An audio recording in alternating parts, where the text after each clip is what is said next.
দিন আগে যখন ভারী বর্ষণ হয়েছিল এবং তার সাথে যখন জোয়ার যোগ হলো, পানি উঠেছিল, যেটা আমরা মে মাসে যেটা 192 মিলিমিটার পানি ওঠার পরও, বৃষ্টিপাত রেকর্ড হওয়ার পরও আমরা একটা স্বস্তিদায়ক অবস্থায় ছিলাম।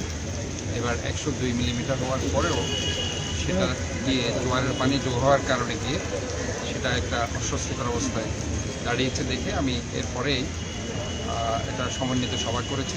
জানেন সমস্ত সার্ভিস ওরিয়েন্টেড অর্গানাইজেশন নিয়ে, তার প্রেক্ষিতে আমি সরজমিনে গতকালকে চানগাঁও, বদ্দারহাট, কাতালগঞ্জ, বাকুলিয়া, চকবাজার, মুরাদপুর সব জায়গায় আমি ঘুরে বেরিয়েছি এবং সেখানে আমি কারণগুলো আমি সর্ট আউট করেছি। ওই কারণগুলো সর্ট আউট করে আমি এর পরবর্তী ইনস্ট্রাকশন আমি দিয়েছি আমার পরিচ্ছন্ন কর্মকর্তা, রয়েছে আমার যারা ইঞ্জিনিয়ার আছে।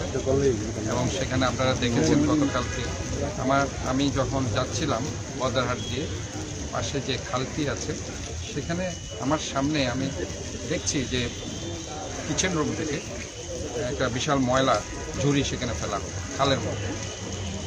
কাজে এই যে একটা অবস্থা আমরা দেখতে পাচ্ছি যে আমরা এত অ্যাওয়ারনেস প্রোগ্রাম আমরা করছি না ফেলার জন্য, আমরা খালগুলো পরিষ্কার করে দিচ্ছি, তারপরেও তারা এই কাজগুলো করছে, যার কারণে আমরা ডোর টু ডোর প্রকল্পটা আবার সফলভাবে বাস্তবায়ন করার চিন্তা করছি। কারণ এটা ছাড়া ইনফ্যাক্ট আমি দেখতে পাচ্ছি যে আমরা যতই খালগুলো পরিষ্কার করি না কেন, নালাগুলো পরিষ্কার করি না কেন, আলটিমেটলি গিয়ে বাসাবাড়ির যে ময়লা সেটা আমাদের জন্য একটা ফ্যাক্টর হয়ে যাচ্ছে এবং আমাদের জলাবদ্ধতার অন্যতম কারণ হয়ে দাঁড়াচ্ছে।